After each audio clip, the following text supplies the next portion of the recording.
কথাটো ভাল হোৱা নাই নেকি? দাদাক আপোনালোকে এনেকৈ অকলশৰীয়া নকৰিব। তেওঁৰ প্ৰব্লেমটো বয়ে নাভাবিলেও আপুনি তেওঁৰ কথা ভাবিব লাগিব। এনেহ'লে মই কি কৰিব লাগে? তোমালোকৰ ঘৰলৈ একেবাৰে যোৱা বন্ধ কৰি সেই পাগল সন্ধিয়াজনীক বেয়া পাতিব লাগে? মই সেইটো কোৱা নাই, কিন্তু মোৰ কাৰণে আপোনালোকৰ ঘৰখনত অশান্তি হোৱাটো মই নিবিচাৰোঁ।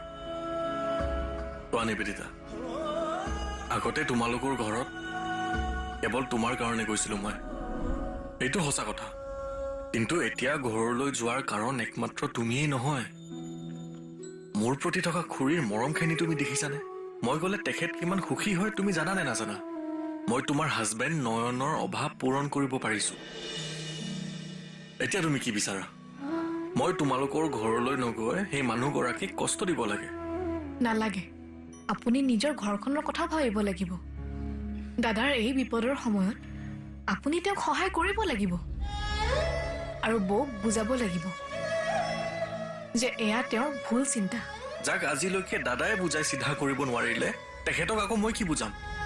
মই হাজাৰ বুজালেও মোৰ কথাবোৰে বৌক ষ্ট্ৰাইক নকৰে। তেওঁ কেৱল নিজৰ স্বাৰ্থটো বুজি পায়। মই কি বিচাৰোঁ, দাদাই কি বিচাৰে, সেইবোৰ তেওঁৰ কাৰণে জৰুৰী কথা নহয়। প্ৰথমতে আপুনি অকণমান খংটো কমাই লওক। এনেকে খঙত মই ক'ত খং কৰিছোঁ?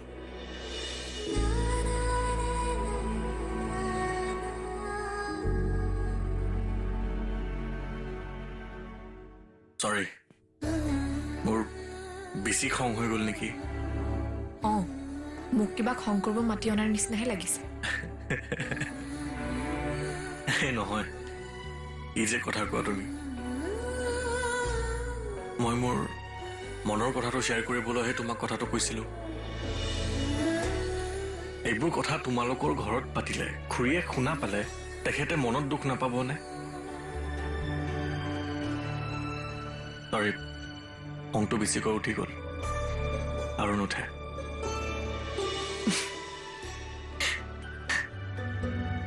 এইটো হাঁহিয়ে মোক লাগে। আগলৈ তোমাক এনেকৈ ভুলতে টানকৈ ক'লে এনেকৈ হাঁহি দিবা দে। হ'ব হ'ব, ধেমালিবোৰ বাদ দিয়ক। আপুনি বৌৰ ওচৰলৈ যাওক আৰু তেওঁক কথাবোৰ বুজাওক। এবাৰত নুবুজিলে কি হ'ল, আকৌ বুজাব। ঘঁহি থাকিলে শিলুক হৈ যায়।